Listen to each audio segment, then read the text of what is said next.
Bonjour et bienvenue dans Outdoor Minds. Des signaux faibles apparaissent et des tendances se développent dans notre société. Les leaders savent les sentir et les transformer en opportunités pour créer leur business, étendre leurs activités et mettre au point les meilleures pratiques dans les industries du sport outdoor et du tourisme.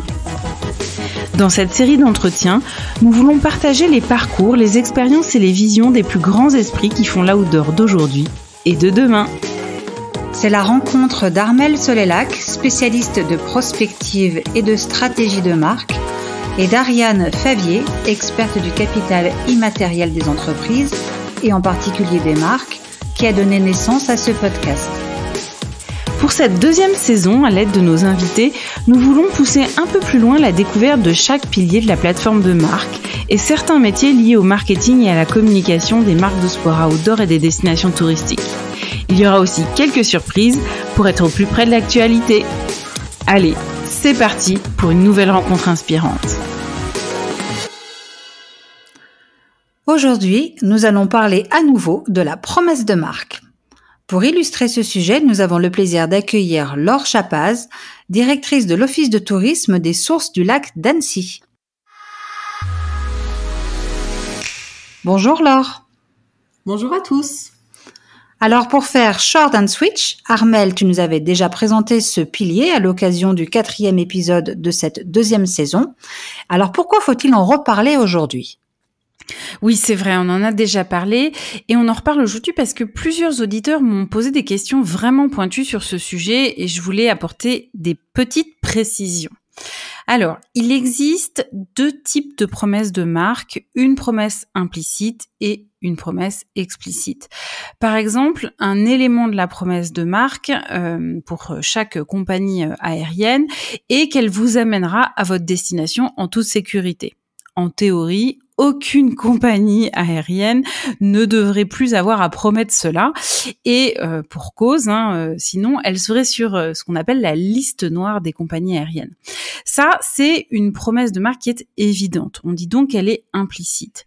Mais si la compagnie vous promet que dans ses avions, il n'y aura que des sièges business class, du champagne, des repas gastronomiques préparés par un chef étoilé, alors elle fait une promesse explicite et différenciante par rapport à toutes ses concurrentes. Une promesse de marque doit donc non seulement être différente de ce que tous les concurrents sur le marché proposent déjà, mais aussi surprenante, c'est-à-dire qu'elle doit proposer quelque chose auquel les clients ne pouvaient pas nécessairement s'attendre et qui nécessite d'être dit explicitement. Une promesse de marque est donc ce que vous savez et ressentez instantanément à propos d'une marque. D'accord, mais alors à quoi faut-il être vigilant lorsque l'on veut construire sa promesse de marque ? Eh bien, lorsque vous décidez de la promesse de votre marque pour votre organisation ou votre destination, ou même pour vous-même en personal branding, vous devez d'abord savoir ce que vous proposez que personne d'autre sur le marché ne propose, ou si vous proposez les mêmes produits ou les mêmes services, eh bien, en quoi la manière dont vous les exécutez est différente de celle de vos concurrents. Ensuite, simplifiez les choses au maximum. Une promesse de marque n'a pas besoin d'être complexe ou de dire aux clients que vous irez au-delà des attentes.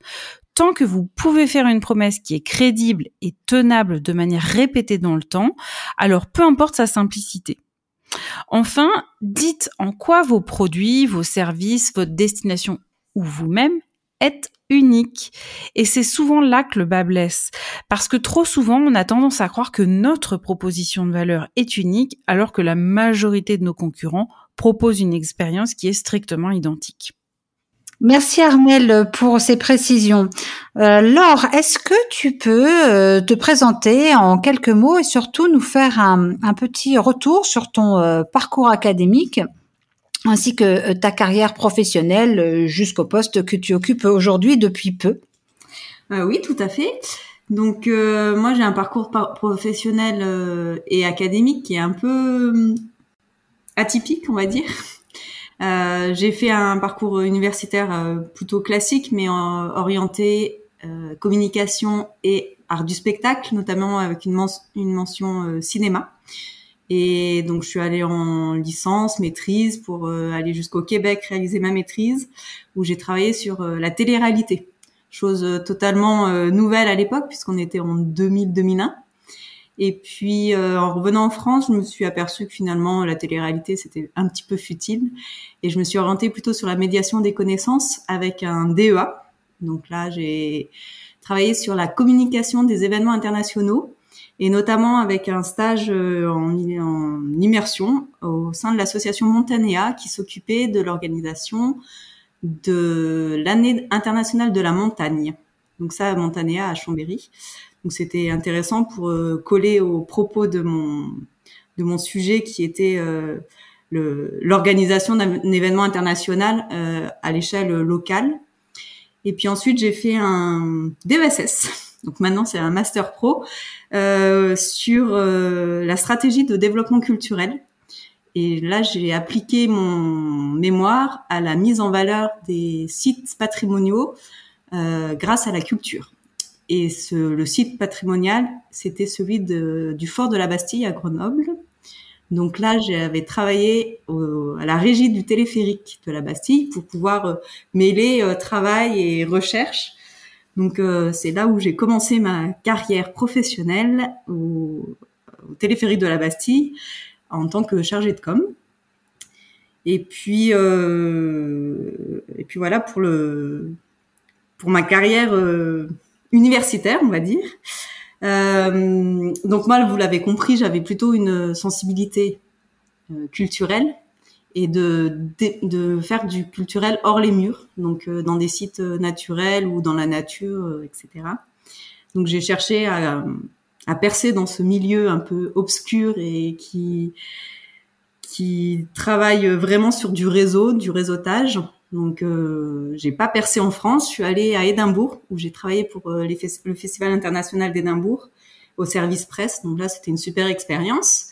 Et en rentrant en France, j'ai eu l'opportunité et la chance, devrais-je dire, d'intégrer l'organisation des championnats du monde de ski à Val d'Isère pour les championnats du monde de 2009. Donc là, j'ai été la 4e salariée à intégrer l'équipe en 2007. Et là, j'ai découvert vraiment le milieu des stations, le milieu de la haute altitude. Où, je me suis éclatée pendant 3 ans à mettre mes compétences au profit d'un grand événement et au profit d'équipes qui montent en puissance, et de construire vraiment un projet au fil des années, un projet qui se composait avec les acteurs locaux, avec le maillage. J'ai découvert ce qu'était la gouvernance, ce qu'étaient les jeux un peu politiques, etc. Donc c'était très enrichissant. À la suite de cette expérience qui devait prendre fin en février 2009,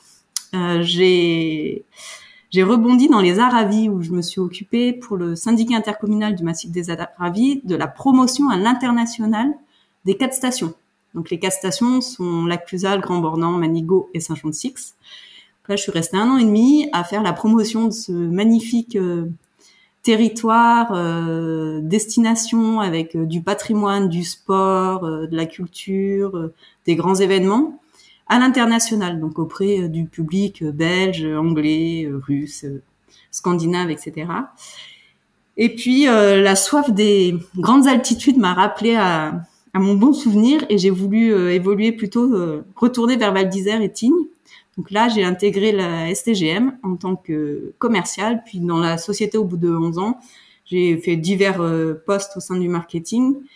Et les 5 dernières années, je me suis attelée à développer le domaine skiable pour tout ce qui était expérience client. Donc, mise en valeur du domaine, information en temps réel, développement d'espaces ludiques, de zones d'apprentissage, d'espaces photo, etc.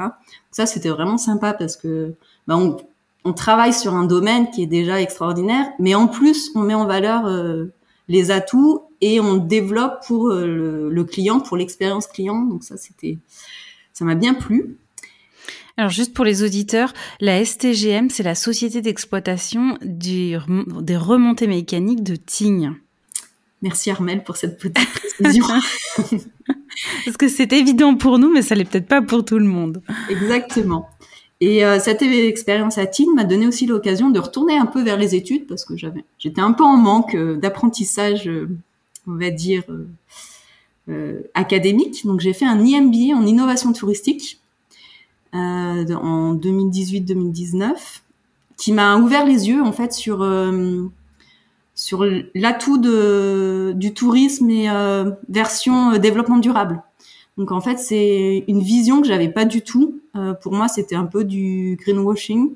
Et en fait, j'ai découvert qu'il y avait quand même des perspectives qui s'ouvraient, qui s'offraient à nous pour considérer le client et le visiteur dans une autre perspective qu'uniquement, entre guillemets, vache à lait. Et qu'il y avait quand même une certaine une recherche un peu plus hédonique à procurer aux touristes, aux visiteurs. Et là, je me suis, peut-être grâce un peu au confinement, au premier confinement, je dois l'avouer, un peu introspectée et remis en perspective par rapport à mes idéaux, à mes principes, à mes valeurs. Et là, je me suis dit que peut-être mon expérience en haute montagne sur les domaines skiables était peut-être allée au bout d'une histoire. Et donc, j'ai reconsidéré un peu mes ambitions. Et voilà, depuis 3 mois et demi, je suis directrice de l'Office de tourisme des Sources du lac d'Annecy, donc à Faverges. Et je suis ravie de passer un peu de l'autre côté du tourisme, ne plus être un opérateur, mais vraiment un office de promotion et de mise en musique des acteurs du tourisme sur une destination qui est quand même formidable, notamment pour tout ce qui est outdoor et nature sur le bassin annécien au sud du lac d'Annecy. Alors, juste avant de parler de ton nouveau poste et aussi du territoire, pour tous ceux qui auraient l'occasion de se produire le mémoire de 300 pages, pas moins, de Laure sur le design d'expérience, c'est absolument exceptionnel. C'est un trésor et une vraie mine d'informations. Et j'ai eu l'immense bonheur de le lire parce qu'elle est très modeste, elle le dit pas, mais il est hyper bien rédigé et très riche. Sur en plus de ça, des domaines qui sont pas qu'en France, mais aussi à l'étranger. C'est hyper intéressant. Donc si jamais, n'hésitez pas à lui demander parce que elle le partage bien volontiers et il est très très intéressant. Alors Laure, tu viens d'intégrer il y a quelques mois à peine ce nouveau poste aux sources du lac d'Annecy. C'est quoi les challenges que tu dois relever en arrivant sur un poste comme celui-ci ? Alors le challenge, c'est déjà de basculer d'industrie, on va dire. J'ai tout quitté, j'ai quitté un confort professionnel et un confort de vie dans un cadre que je connaissais depuis une quinzaine d'années, dans une entreprise où j'étais là depuis 11 ans, un poste que je maîtrisais complètement, où on débarque, on change d'environnement, de cadre, de statut. Et donc, rien que le changement est un challenge. Il faut savoir se dire les choses en disant, ben voilà, tu fais table rase de ce que tu faisais et tu vas faire autre chose. Et ça, c'est déjà pour moi un premier challenge.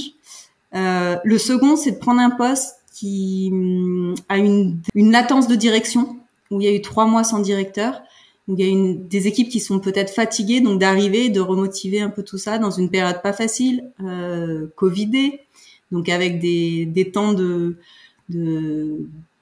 prise de poste qui sont un peu plus lents, puisqu'on peut pas rencontrer les gens, on peut pas les accueillir normalement dans un office de tourisme, on peut pas se rassembler pour les vœux de bonne année, etc. Donc toutes les rencontres sont beaucoup plus lentes, où on n'a pas forcément une passation de dossiers entre la nouvelle direction, l'ancienne direction et la nouvelle direction.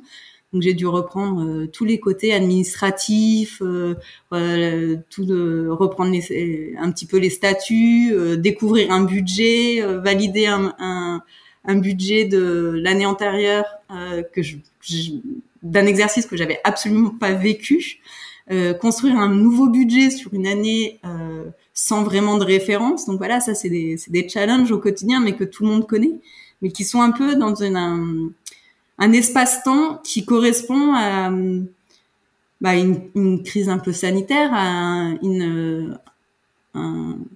environnement international ou national qui est quand même déjà un peu perturbé. Donc voilà, là il y a du challenge, mettre en place pour l'été, pour les nouvelles saisons, repartir sereinement, apporter de la sérénité dans l'équipe également. Voilà, c'est un peu le challenge de tous les jours, mais c'est plutôt stimulant. Est-ce que tu peux nous parler un petit peu quand même de cet office de tourisme des sources du lac d'Annecy? C'est quoi alors même si tu es fraîchement arrivé, mais c'est quoi le positionnement, la proposition de valeur pour les clients? Comment vous vous différenciez? Est-ce que tu as est-ce que tu peux nous en parler un peu plus en détail, même si c'est pas évident, je sais que tu viens d'arriver. C'est une bonne question. L'année dernière, il y a une étude marketing qui a été menée sur le positionnement, où on a exploité un dépôt de marque des sources du lac d'Annecy.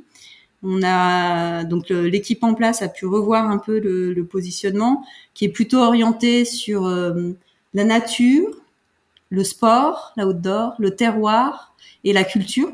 Donc pour moi, c'est plutôt la culture patrimoniale.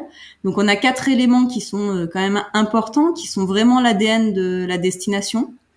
Donc le positionnement, la direction impulsée est assez me semble assez évidente. C'est avant de prendre la connaissance de ce positionnement marketing, c'est un peu le bilan que j'avais fait quand j'avais étudié la destination pour quand j'ai postulé. Donc ça me semble assez logique de travailler sur donc toute l'offre de sport qu'il y a autour au sud du lac d'Annecy. Donc c'est le parapente, le ski avec la station de la Sandouille, c'est les activités nautiques, le vélo, le VTT, enfin le cyclo et le VTT.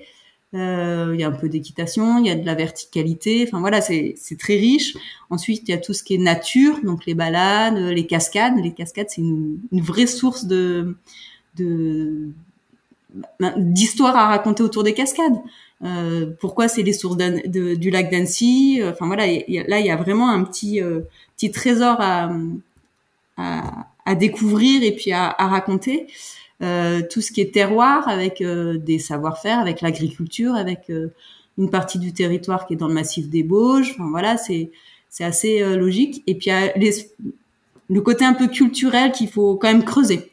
Là, c'est peut-être un peu la difficulté qu'il va y avoir, parce qu'on n'a pas une offre culturelle qui est au sens commun. C'est vraiment au sens patrimonial, les petits fours à pain à découvrir, à aller chercher, les bâtiments comme le château de Faverges ou la ferme de Gy, à les découvrir. Mais voilà, c'est un positionnement qui me semble sain, qui correspond plutôt aux valeurs recherchées aujourd'hui par les touristes, qui veulent un retour à la nature, des aires de ressourcement, du temps de vivre, du temps pour découvrir les choses.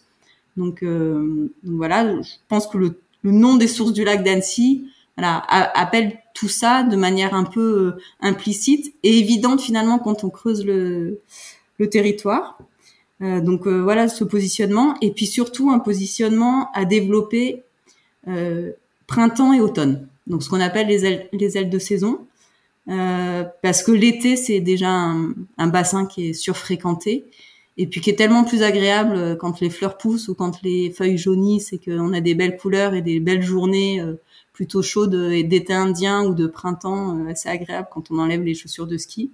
Donc voilà, c'est un peu tout ça qu'il faut animer et mettre en valeur, orchestrer avec des sociopros et leur faire entendre qu'il est important d'ouvrir un établissement hôtelier, pas que juillet-août, mais bien toute l'année, d'avoir une offre de restauration intéressante, parce que pour l'instant, ce que j'ai découvert, c'est quand même une offre d'hébergement et de restauration qui est encore un peu pauvre pour pouvoir structurer le tourisme et animer les visiteurs toute l'année. Et puis des campings on en a beaucoup et qui ouvrent un peu tardivement et ferment un peu trop tôt à notre sens. Mais voilà, ça risque d'être un travail de longue haleine pour ouvrir un peu, pour étendre ces saisons et puis pour offrir des possibilités d'évasion à proximité des grandes villes de Rhône-Alpes ou même italiennes ou suisses, et pour pour créer des courts séjours stimulants et attractifs. Super. Alors, du coup, traditionnellement, on pose une question sur un souvenir ou une anecdote ou sur une situation incroyable que tu peux avoir vécu sur le poste que tu occupes. Mais comme tu viens d'arriver, on va peut-être plutôt te poser la question sur les postes que tu as occupés précédemment. Est-ce que tu peux nous en citer un et qu'est-ce que tu en as retenu? Je sais pas si j'ai vraiment une situation, une anecdote vraiment particulière. En tout cas, je pense que malgré tout, l'expérience qui restera la plus significative, c'est quand même les championnats, d'organiser, de couvrir les championnats du monde de ski à Val d'Isère en 2009. D'accueillir, donc je faisais partie de l'équipe d'accueil des spectateurs, l'animation de la zone fan club, de vivre 15 jours en apnée. Très clairement, hein, quand on me dit ah mais oui, on s'est rencontrés en 2009, t'étais ici, j'ai un blackout total. Je sais que je me suis éclatée, je me suis donnée à fond depuis très tôt le matin, très tard le soir, mais voilà, je pense que ça restera quand même ce temps fort des championnats du monde qui dans une vie se déroule, enfin pour certains plusieurs fois, mais pour d'autres une fois, et d'avoir participé à cet événement-là, ça reste un super souvenir. Et à contrario, est-ce que sur ton parcours pro, il y a eu une erreur ou quelque chose vraiment où tu t'es dit cette affaire je l'aurais fait différemment, ou en tout cas un enseignement aussi que tu as pu tirer d'une difficulté que tu as rencontrée dans ta carrière, qui t'a permis de grandir, mais qui sur le coup n'était peut-être pas une expérience facile et agréable à vivre. Voilà, en tout cas pas sur le moment. On se dit toujours des fois, tiens, j'aurais dû faire autrement, ou si c'était à refaire, je le ferais pas comme ça. Mais malgré tout, je pense que tout faux pas ou pas un peu négatif nous permet de mieux remonter à cheval, de repartir d'un pas plus alerte et plus vif. Par exemple, je pense que les dernières années à Tignes étaient peut-être de trop. Et en même temps, ça m'a permis de me ressourcer, de bien savoir ce que je voulais faire, de bien me repositionner. Donc, est-ce que je suis allée trop loin ou pas? Je pense que beaucoup de choses sont écrites et qu'il faut se donner aussi le temps d'encaisser, d'analyser, et puis d'en sortir que le positif. Alors j'ai un peu ce défaut-là, c'est que j'ai tendance à oublier très vite le négatif et de me souvenir ou d'enjoliver pour repartir sur du positif. Ouais, je crois que c'est le cerveau qui est programmé comme ça. C'est un réflexe défensif naturel. Ok, on a parlé de cette partie un peu difficulté. Dans tes souvenirs très forts, il y a les championnats du monde. Pour toi, qu'est-ce qui a été un accomplissement très fort ou une satisfaction ou une fierté très forte sur ton parcours? Alors, pour les auditeurs, nous, on voit Laure, elle a l'air totalement dubitative. Si t'en as pas forcément, quel conseil tu donnerais à une jeune personne qui aimerait exercer ton métier? Déjà, je pense qu'il faut exercer un métier dont on a des convictions. Je pense qu'il faut appliquer ses convictions et être fidèle à ses attentes et à ses ambitions, et s'écouter. Je pense quand même que dans les satisfactions, il y a la reprise de mes études en IMBA. Quand on arrive à 40 ans et qu'on repose un peu tout, on s'autorise de se remettre un peu en question et de s'ouvrir les œillères que l'on a, parce que on est à la tête dans le guidon dans nos métiers qui nous prennent beaucoup de temps, de passer du temps sur des sujets qui peuvent nous confronter un peu à nos lacunes, ou au contraire à un peu d'ignorance ou de malconnaissance, et de discuter avec d'autres personnes, d'autres environnements, et de prendre du temps Ça, je pense que, enfin, moi, je l'ai vécu comme une satisfaction. Tout à l'heure, Armel, tu parlais de mon mémoire. C'est vrai que je le ramène pas tous les jours parce qu'il est un peu lourd à porter, mais de l'avoir réalisé, de l'avoir accompli, d'avoir fait toutes ces recherches et d'être allé au bout. Oui, je pense que ça, c'est quand même une fierté. Et finalement, je la dois qu'à moi parce que c'est moi qui me suis donné les moyens de le faire. Donc ça, c'est encore plus valorisant, je trouve. En tout cas, pour les jeunes, moi, je pense qu'il faut vraiment aller au bout de ses envies et se donner les moyens, mais sans se travestir, vraiment en respectant sa nature profonde, parce que c'est comme ça qu'on fait les plus belles choses. Et dans cette lignée-là, quel est peut-être le meilleur et ou le pire conseil qu'on t'ait donné? Le pire conseil qu'on m'ait donné, je sais pas, j'ai dû le mettre de côté parce qu'il me plaisait pas. Alors, le meilleur conseil, est-ce que quel est à un moment donné, comme on parle quand même pas mal de promesses de marque, est-ce qu'à un moment donné, il y a un conseil qu'on t'a donné où, tu sais, il y a ce moment d'alignement, de synchronicité où une personne extérieure t'apporte un élément ou une réponse ou un conseil et les choses s'alignent avec tes convictions profondes, avec ta propre promesse de marque que tu t'es fait à toi-même sur ta trajectoire et ta vision, et qui sont des moments comme ça, des momentum un peu clés dans l'évolution de chacun. Est-ce que c'est quelque chose que tu as rencontré dans ta carrière? Parce que tu avais quand même une appétence au démarrage pour tout ce qui était patrimoine naturel extérieur. C'est quand même un sujet, enfin, quand on est jeune et qu'on dit, moi, ce qui m'intéresse, c'est ça, enfin, c'est quand même très, très vague avant de trouver sa place, la qualification du poste qui va bien, un travail non pas prescrit, mais réel qui corresponde quand même et qui est aligné avec notre intention, avec ce qui nous fait vibrer. Est-ce qu'à un moment donné, tu as eu un ou plusieurs moments clés d'alignement de planètes tels que celui-ci, voilà, et qui te sont propres et singuliers? Je pense qu'on m'a fait confiance au bon moment, beaucoup, et qu'on m'a donné des cartes blanches au bon moment. Quand je suis arrivée à la régie du téléphérique de la Bastille, on m'a dit, bah voilà, on a ce projet de mettre en valeur la Bastille. Qu'est-ce que t'en penses? Je dis, bah ouais, faut faire du spectacle vivant, faut la mettre en musique, etc. Bon, à l'époque, on était en 2002-2003 et on m'a donné vraiment c'est Michel Lambert à l'époque qui m'a vraiment donné ma chance et qui m'a dit, bah vas-y, fais-le, quoi. Je t'accompagne, je suis là avec toi, on monte le dossier, etc. Bon, après, il y a eu le stade de foot à Grenoble qui a un peu contraint nos budgets et du coup, on est parti sur d'autres. Moi, je suis partie sur d'autres horizons. Mais voilà, je pense que c'est des moments clés des rencontres et des personnes qui m'ont dit, bah tiens, je te fais confiance sur ce dossier, vas-y. Et oui, c'est des synchronicités, mais en même temps, il faut se les autoriser. Et puis, faut arriver à sortir du cadre et puis à écouter un peu les signes extérieurs quand il y a trop d'éléments qui nous disent, bah là, tu fais peut-être fausse route, réoriente-toi. Et puis, bah tiens, finalement, quand je trouvais pas dans la culture, par exemple, un jour, je me suis dit, bah tiens, je trouve pas dans la culture, faut que j'arrête, faut que j'ouvre mes champs et je vais commencer à regarder dans la communication générale. Et là, dans la même semaine, j'ai reçu 3 coups de fil.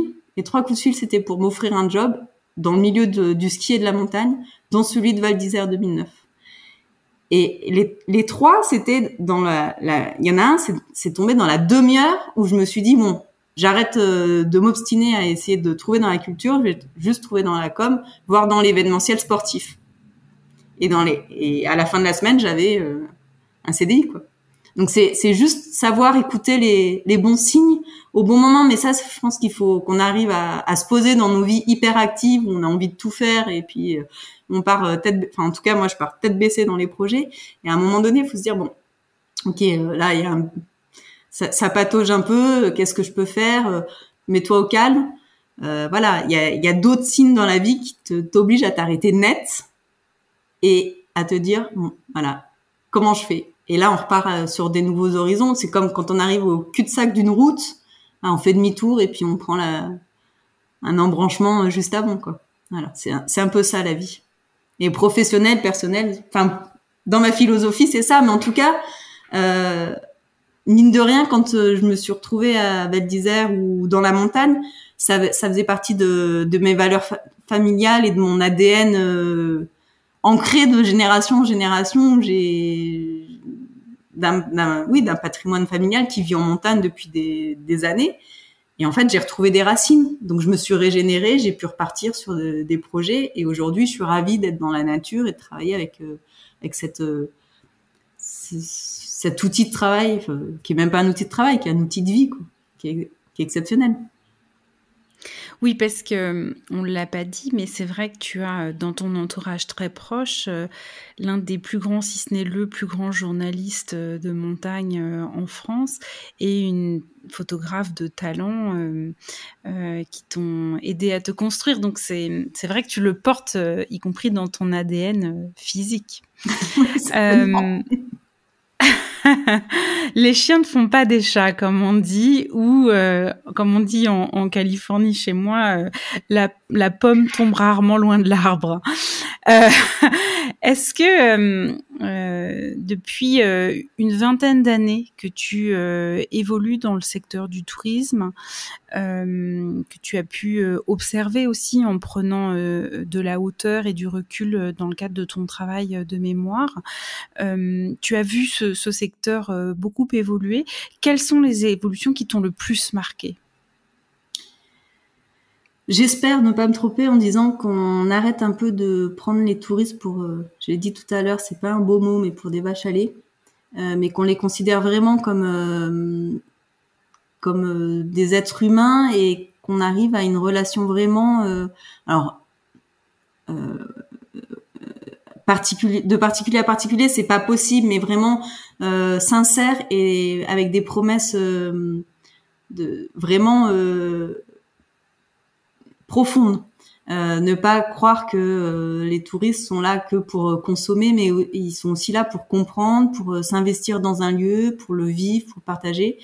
Je pense sincèrement que la crise sanitaire qu'on a vécue ces 3 dernières années a vraiment redistribué les cartes, qu'on a tous plus envie de prendre le temps, de se retrouver au calme, de vivre avec les éléments et d'allier peut-être des temps de travail à des temps de repos. Je crois sincèrement aux staycation et aux work holidays. Je pense que c'est des moments où on peut être productif tout en étant un peu plus décontracté. Et j'ai bon espoir qu'on aille vers une vie un peu moins speed dans nos carrières professionnelles et qui laisse plus de temps à se régénérer, à se ressourcer, tant professionnellement que humainement, hein, mais par des temps mixtes d'activités. Et j'espère que les gens partiront mieux en vacances, si ce n'est pas plus longtemps ou moins longtemps, enfin peu importe, mais de manière plus qualitative. Voilà. Et je pense que là, en tant qu'acteur professionnel, on a quand même une carte à jouer là-dessus, à vraiment faire de la qualité, un accueil de qualité, à bien connaître ses clients pour savoir pourquoi ils viennent, ce qu'ils recherchent et ce qu'ils ne recherchent pas, et ne pas leur offrir quelque chose qu'ils ne recherchent pas. Voilà. Je pense que là, on a quand même un rôle de leader là-dessus pour construire des offres qui soient en phase avec les attentes sincères des clients et des visiteurs. C'est comme ça que tu aimerais que se dessine l'avenir de l'industrie du tourisme, justement? C'est ce que tu mettrais dedans, avec quand même un vrai équilibre vie pro, vie perso, qualité des voyages et davantage vivre dans l'instant présent finalement et apprécier ce que l'on a et parfois d'ailleurs sans aller très très loin, de développer peut-être aussi, tu l'évoquais au démarrage, des attraits pour une population qui est plutôt à proximité. Oui, ouais, tout à fait. Je pense que on est prêt aujourd'hui à reconsidérer ces vacances, ces temps de loisirs et à partir moins loin, peut-être plus souvent, mais mieux. Mais vraiment, de choisir de s'octroyer du temps, de la qualité, des prestations de qualité, ou au contraire de partir dans la nature un peu plus minimaliste, mais qui nous permettent de souffler un peu plus régulièrement et un peu plus facilement d'un quotidien qui est quand même assez qui peut être assez oppressant par un rythme de vie qui est de plus en plus dense. Enfin, j'ai l'impression. C'est un peu utopiste ce que je dis, mais en tout cas. Mais ça nécessite d'avoir des expériences clients assez diversifiées pour coller à un maximum d'individus sur une distance courte avec une grande flexibilité et donc d'être très très très créatif. C'est vrai, mais je pense sincèrement que sur une destination comme les sources du lac d'Annecy ou des destinations très nature avec quand même des possibilités de découverte, d'activités sportives ou culturelles ou autres, on a quand même la chance, en tout cas dans nos régions alpines ou de littoral, d'avoir des offres à offrir. Merci beaucoup, Laure Chapaz, d'avoir été notre invitée. Voici les 3 points clés à retenir de cet épisode. Il faut savoir s'écouter, suivre ses ambitions et ses valeurs sans se travestir pour avancer dans ce qui est la bonne direction pour soi-même. Le deuxième point, c'est que il faut s'autoriser à sortir du cadre, à écouter les signes extérieurs et à prendre de la hauteur pour ouvrir ses champs d'action. Et enfin, le troisième point, c'est que les visiteurs ne sont pas que des consommateurs, mais aussi des observateurs pour mieux comprendre le monde dans lequel ils vivent. En tant que professionnels du tourisme, nous devons leur proposer un accueil sincère, authentique et de qualité pour leur permettre de se régénérer dans un premier temps, mais aussi de mieux apprécier ce que nous avons. Moins mais mieux seront désormais les maîtres mots du tourisme du futur. Merci à tous d'avoir écouté cet épisode d'Outdoor Minds. Si ça vous a plu et que vous voulez découvrir de nouveaux leaders dans le tourisme et les sports outdoor, nous vous invitons à nous retrouver dimanche prochain où nous accueillerons une nouvelle invitée prestigieuse. Pour nous soutenir, vous pouvez mettre 5 étoiles, un commentaire et vous abonner sur votre plateforme de diffusion de podcast favorite. Bien entendu, pensez aussi à partager cet épisode avec vos proches sur les réseaux sociaux. À très vite pour un nouvel épisode d'Outdoor Minds.